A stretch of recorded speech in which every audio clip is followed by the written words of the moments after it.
It's my honor to be here today with Jessica Dimmock, who is one of the shining lights and directors behind the new HBO documentary Thoughts and Prayers, which really shines a light on the active shooter drill industry and the product industry, from training to tools that have come up over the last decade or so, and the effect that it has on our kids. And it's a great documentary. And I'm really excited to have this conversation with Jessica now to explore why she did this documentary, but also what she learned about it.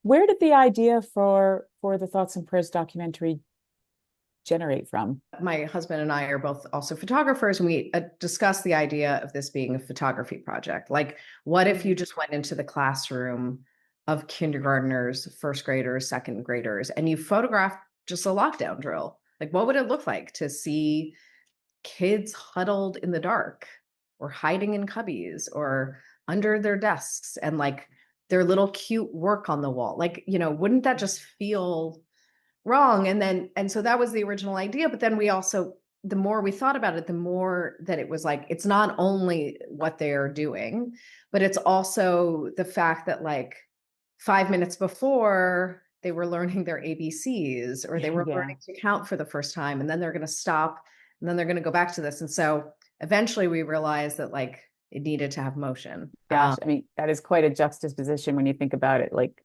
you're learning your ABCs or having recess or some sort of event, and then, and let's hide in a corner or a bathroom and be silent. I'm interested to know, like, as you learned more about this now $3 billion industry of products, what was most surprising or upsetting to you?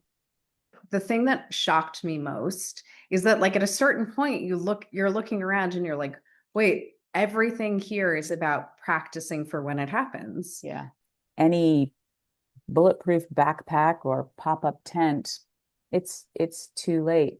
I'm curious, because I am not a cynic ever. I should be. I probably have every right to be, but I am an eternal optimist, and I believe inherently in goodness of people. And yet I was really outraged watching that documentary and seeing the kids. I mean, I just wanted to reach through the TV screen and hug those kids who seemed terrified. Yeah. And we're also saying, I've got my go bag ready because I'm just like, how can any human watch that and not want to do the right thing by the kids, which is not to traumatize them further?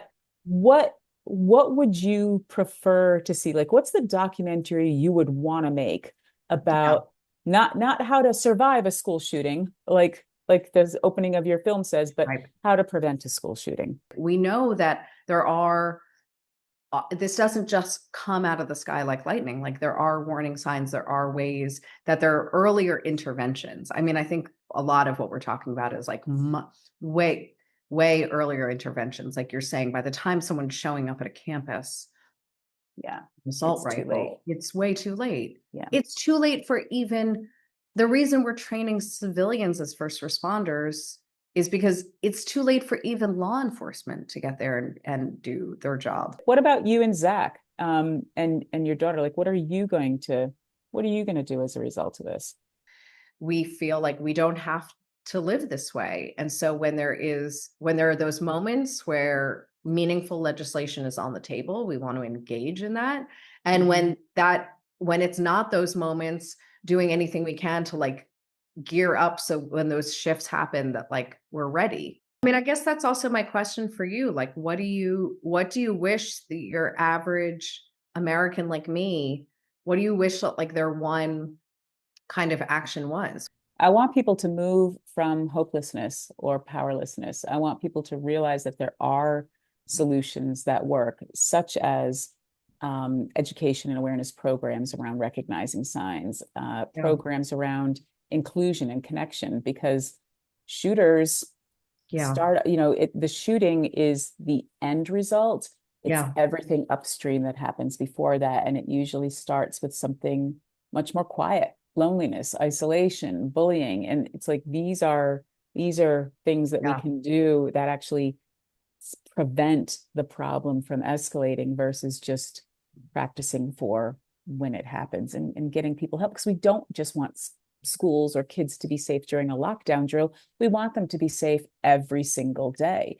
And that's around connection. Yeah. Yeah. Um, Yeah. so I definitely want to, pass meaningful legislation, get more programs into schools. And guns aren't going anywhere, active shooter drills aren't going anywhere, but at least let's ensure that both of those are used responsibly, Yeah. and accessed appropriately, because all we're doing, this whole lockdown generation, we are damaging so many young people, Yeah. by making them think that this is normal.